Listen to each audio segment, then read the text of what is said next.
Bonjour à tous et bienvenue pour ce nouveau tutoriel Photoshop où je vais vous expliquer une technique assez avancée mais qui s'avérera très utile pour vos créations.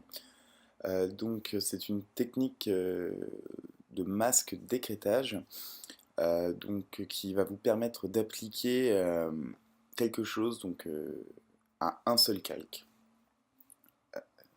Encore une fois, ça va être vraiment plus clair quand vous verrez le résultat final. Donc, dans mon projet Photoshop, j'ai un premier calque avec un brush dessus, voilà, jaune, et en dessous j'ai une photo. Voilà. Moi, ce que j'aimerais faire pour vous montrer cette technique, ça va être de changer la couleur de mon calque du dessus avec un filtre de teinte, enfin avec un effet de teinte, mais sans que ça s'applique à mon image du dessous. Donc, parce que actuellement, si vous créez votre tint saturation et que vous jouez sur les valeurs, vous verrez que ça s'applique à toute l'image. Donc c'est problématique, évidemment. Alors, surtout dans des images comme celle-là où on ne peut pas mettre ce calcul-ci, donc cette forme, en dessous du premier. Et donc, justement, c'est tout l'intérêt du masque d'écrêtage. Donc, on va cliquer droit, on va faire créer un masque d'écrêtage. Et vous pouvez voir que donc ça l'a décalé en créant cette petite flèche. Et ça veut dire qu'il va appliquer cet effet-là qu'au calque du dessous. Donc, vous pouvez voir que si je change mes réglages dorénavant, il n'y a que mon calque du dessus qui reçoit cet effet. Donc c'est très pratique, sachant que ça ne vous empêche pas d'avoir un masque de fusion à côté pour ajuster votre réglage. Hop.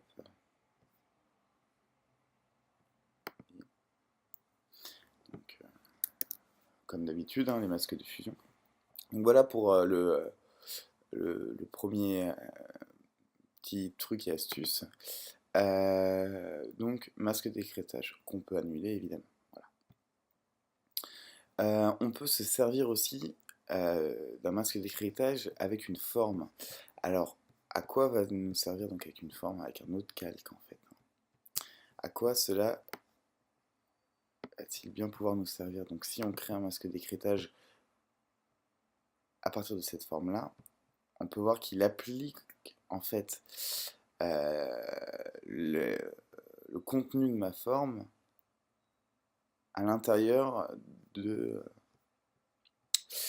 ce calque, sans dépasser, sans avoir besoin de faire une sélection.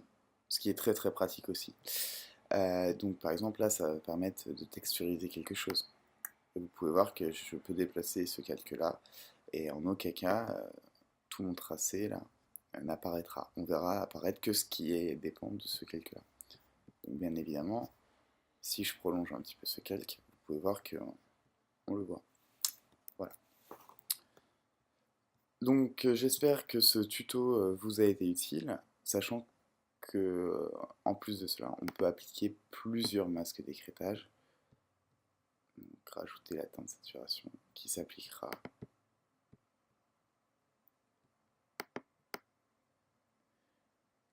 voilà. Je vais changer la couleur. Enfin, un truc moche, hein, donc qui s'appliquera à tout ce qui est en dessous, y compris l'autre masque d'écrêtage. Voilà. Si on voulait que ça ne s'applique pas à ce masque, hop, on le descend en dessous. Dans ce cas-là, ça s'appliquera celui-là et ça appliquera ça par-dessus. Voilà. L'ordre des calques étant changé.